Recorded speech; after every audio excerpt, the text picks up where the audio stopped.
তো দেখো এখানে মানে ঠাকুর পুজোর ফুল ফেলে ফেলে এই রকম একটা সুন্দর গাছ হয়েছে, যেটা হচ্ছে ধুদ্র ফুল। দেখতেই পাচ্ছ ডাবল ফুল এটা।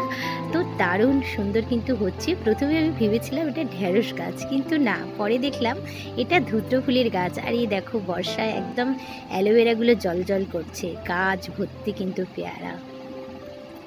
Hello friends, good morning. কেমন আছেন আপনারা? আশা করছি সবাই খুব ভালো আছেন। অনেক দিন পর আবারও একটা নতুন ব্লগ আপনাদের সাথে শেয়ার করতে চলে এলাম। তো দেখো গাছ ভর্তি কিন্তু পেয়ারা, কিন্তু বিশ্বাস করবে না পাড়ার কোনো রকম সময় নেই, তো হাতের কাছে দুটো ছিল সেটাই পেরে নিয়েছি। আর এই তো দেখো এখন কিন্তু এসে গেছি কিচেনে। তার কারণ কি, সাংসারিক চাপ তো আছেই, আর রান্নাবান্নাটাও সারতে হবে। সকালবেলা অফিস টাইম, স্কুল টাইম সবটাই কিন্তু একা হাতে আমাকে সামলাতে হয়।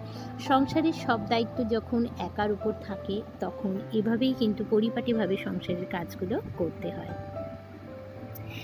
এইদিকে দেখো চিকেনটা তো বসিয়ে দিয়েছি, আর এই তো, আর ছেলে আজকে যায়নি স্কুল, কিন্তু অফিস হাজব্যান্ডের অবশ্যই আছে। আর এখন দেখো আমি কিন্তু বাটলটা তো কি বলো তো, জল খেতে খেতে অনেক সময় বোতলগুলো আমাদের কিন্তু নোংরা হয়ে যায়। তো এর মধ্যে কোনো রকম সার ছাড়াই আমি কিভাবে বাটালগুলো পরিষ্কার করব, তো চলো। এখানে আমি নিয়ে নিয়েছি 1 টিস্পুন মতো বেকিং পাউডার, যেটা আর কি কেক বানানো হয়, বেকিং সোডা নয় কিন্তু। আর দিয়ে দিয়েছি অল্প একটু টুথপেস্ট, কলগেট, যে কোনো টুথপেস্ট দিয়েই কিন্তু আমরা এই কাজটা করতে পারি। আর দেখো এইটুকু টুথপেস্ট দিয়েই কিন্তু অনেকগুলো বাটাল কিন্তু ধোয়া যাবে। তো ব্যাস বেকিং পাউডার দিয়ে একটু নাড়াচাড়া করে নিলাম, আর এইটুকু কলগেট দিয়ে কিন্তু এখানে এতগুলো বাটাল আমি ধোবো। চাইলে আরও কিন্তু ধুতে পারি। আর এদিকে দেখো চিকেনটা কিন্তু ফাইনালি আমি একটু কষিয়ে নিয়েছি, আর কালারটা কিন্তু বেশ সুন্দর এসেছে। আর এদিকে দেখো বাটালগুলো কিন্তু 3 মিনিট মতো একটু আমি রেখে দিয়েছিলাম। তারপর একটু একটা ব্রাশ নিয়েছি, আর একটু ব্রাশ দিয়ে ঘষে নিলেই কিন্তু একদম নতুন বাটালের মতো চকচকে ঝকঝকে হয়ে যাবে। আর যে খাটালের কথা আসছে, তার কারণ কোনো রকম একটু স্মেল এলে কিন্তু ওরা জল খাবে না। তো এভাবে বেকিং পাউডার আর একটু কলগেট, যে কোনো টুথপেস্ট দিয়ে যদি আমরা এভাবে ধুয়ে নিতে পারি, এর মধ্যে থেকে কোনো রকম ব্যাড স্মেল তো আসেই না, আর বাটালগুলো কিন্তু খুব পরিষ্কার হয়ে যায়। তো দেখতেই পাচ্ছ তোমরা আমি কিভাবে ধুচ্ছি। একটু হালকা কাচবাইট দিয়ে শুধু ঘষে নিচ্ছি, আর কোনো রকম সাবান কিন্তু আমি এখানে ইউজ করিনি। আর দেখতেই পাচ্ছ ধোয়ার সাথে সাথে কিন্তু একদম চকচকে ঝকঝকে হয়ে উঠেছে নতুনের মতো। তো এভাবেই কিন্তু প্রত্যেকটা বাটাল আমি ধুয়ে নেব। আর এগুলো হচ্ছে ছেলের স্কুলের বাটাল, আর ঘরেও তো খায়, আর আমরাও সপরিবারে খাই। তো বাটাল যখন ধুই এভাবেই কিন্তু আমি ধুয়ে থাকি। আর এই তো দেখো ঢাকনাগুলো কিন্তু আমি একটু শুধু কাচবাইট দিয়ে একটু ঘষে নিচ্ছি, ব্যাস।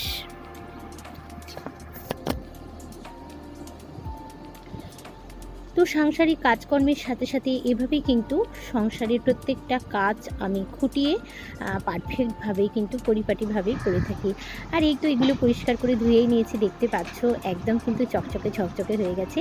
তো বাচ্চার স্কুলের বটল হোক কিংবা ঘরের, এভাবে কিন্তু আপনারা ধুয়ে নিতে পারেন। আর এই তো দেখো ফাইনালি কিন্তু আমার চিকেনটা অলমোস্ট রেডি হয়ে গেছে। কালারটা কিন্তু ভীষণ সুন্দর এসেছে, তাই না? পুরো মনে হচ্ছে মাটন। তো একটু ধৈর্য ধরে যদি পরিপাটিভাবে করা যায়, রান্নাটাও কিন্তু একটা আর্ট। তো যাই হোক, তো চলো সমস্ত কাজকর্ম গুছিয়ে এখন কিন্তু আমি চলে এসেছি দেখো ছাদে। এটা প্রায় দুপুর 1:30 বাজে। আর কদিন ধরে এত বৃষ্টি হচ্ছে যে মানে বলার না, কোনো জামা কাপড় তো শোকাচ্ছেই না। আজকেরটা কালকে আর কালকেরটা আজকে, এভাবেই চলছে। তো যেগুলো দেখো কালকের ছিল সেগুলো সকালবেলা এসে একটু মেলে দিয়েছিলাম। তো এখন হালকা হালকা রোদের একটা তাপ আছে, তো এগুলো শুকিয়ে গেছে, তাই এগুলো একটু তুলে নিলাম। এখন এগুলো ঠাকুর ঘরের সামনেই রেখে দেব, তো যাওয়ার সময় এগুলো নিয়ে নেব।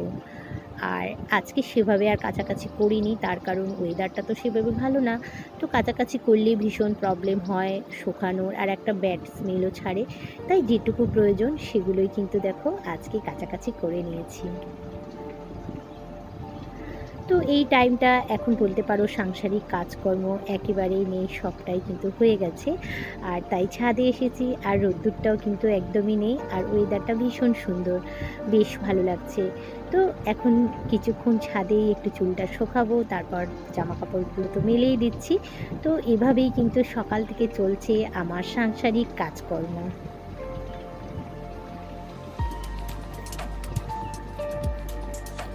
অনেক দিন আগেই তোমাদের সাথে আমি প্রায় ব্লগ শেয়ার করতাম, কিন্তু একটু প্রবলেমের জন্য আমি করতে পারছি না। তো সবসময় চেষ্টা করি যে আমার লাইফস্টাইলটা আপনাদের সাথে শেয়ার করতে। জানি না আপনাদের কেমন লাগে। তো যদি আমার এই ছোট্ট চ্যানেল, ছোট্ট পরিবার আপনাদের ভালো লাগে, অবশ্যই কিন্তু আমার চ্যানেলটিকে সাবস্ক্রাইব করে আমার পরিবারে এসে যাবেন। আশা করছি আপনাদের কিন্তু আগামী দিনের ব্লগগুলো ভালোই লাগবে। আর আপনারা কী ধরনের ব্লগ দেখতে চান সেটা অবশ্যই কিন্তু কমেন্ট করে জানাবেন। আর ইউটিউবে আমার আরও একটি চ্যানেল আছে যেটার নাম শুভ কিচেন অ্যান্ড ব্লগ, চাইলে কিন্তু আপনারা ওখানে গিয়েও আমার ব্লগ দেখতে পারেন। আর এই তো দেখো পরিবেশটা একদম সবুজ সবুজ, ভীষণ ভালো লাগছে। আর আমাদের বাগানের ফুলগুলো এখন তো একদমই তোলা বন্ধ। আর তোমরা তো জানোই যে আমার এই বাড়ির কাজ হচ্ছে, এই যে টালির যে বাড়িটা সেটা কাজ হচ্ছে, তোমাদের আগেও শেয়ার করেছি। তো হ্যালো বন্ধুরা, গুড ইভিনিং। এখন কিন্তু সন্ধেবেলা, সাংসারিক কাজকর্ম পরিপাটিভাবে গুছিয়ে গেছি করার পর রাতে চলে এলাম দেখো একদম গরমা গরম রাতের রুটি বানাতে। আর তোমরা তো দেখেইছো যে সকালবেলা চিকেন বানিয়েছিলাম। যেহেতু দেখো ওয়েদারটাও একদমই ভালো না, তাছাড়া সাংসারিক জীবনে সমস্ত কাজ পরিপাটিভাবে গুছিয়ে করতে গেলে অনেকটাই ভাবনা চিন্তা করেই কিন্তু আমাদের সাংসারিক কাজকর্মগুলো করতে হয়। তার কারণ দেখো বিকালবেলাটা একটু ফ্রি থাকার জন্যই কিন্তু সকালবেলা অনেকটা সময় ধরেই সাংসারিক কাজকর্ম, এমনকি কিছু কিছু রান্নাবান্নাও কিন্তু আমি এভাবেই গুছিয়ে পরিপাটিভাবে করে থাকি। আর এখন এই তো সন্ধেবেলা, ছেলে গেছে টিউশন, আর ওকে তো আনতে যেতেই হবে, তাই জামা কাপড় একদমই খুলিনি, পরে আছি। তার সাথে আটা মেখে কিন্তু একদম গরমা গরম রাতে রুটিটা বানিয়ে নিলাম। আর সকালবেলা তো বানিয়েছি চিকেন, তোমরা তো দেখেইছো। তো চলো বন্ধুরা, এখন কিন্তু আমি দেখো গরমা গরম রুটি বানাচ্ছি। আর আমার রুটি বানানোর পদ্ধতি, প্রত্যেকটা রুটি কিন্তু পারফেক্ট না ফুললে আমার মনটাও কিন্তু রুটির মতো মানে কুঁচকে যায়। তো এভাবেই কিন্তু পারফেক্ট রুটি আমি প্রত্যেকটাই ফুলিয়ে বানানোর চেষ্টা করি আর তোমাদের সাথে শেয়ারও করি। তো যাই হোক বন্ধুরা, চলো আমার ব্লগ তোমাদের কেমন লাগছে অবশ্যই কিন্তু জানাবে। আর এই তো দেখো ফাইনালি কিন্তু রুটিগুলো বানিয়ে নিয়েছি। আর পারলে তোমরা কিন্তু আমার ফার্স্ট চ্যানেলে গিয়ে একটু আমার চ্যানেলটা চেক করতে পারো, ওয়াচ করতে পারো। আবারও বলে দিচ্ছি, শুভ কিচেন অ্যান্ড ব্লগ, যেখানে কিন্তু আমাকে সন্ধেবেলা লাইভ আসতে হয়, তাই এইভাবে কিন্তু এই চ্যানেলে সেভাবে কাজ করতে পারি না।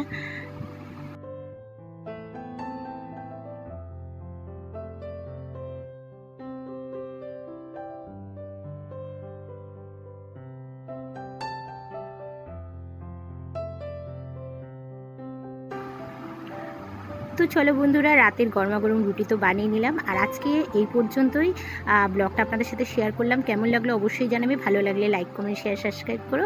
তো তোমরা সবাই খুব ভালো থাকো, আবারও দেখা হচ্ছে নতুন কোনো ব্লগের সাথে।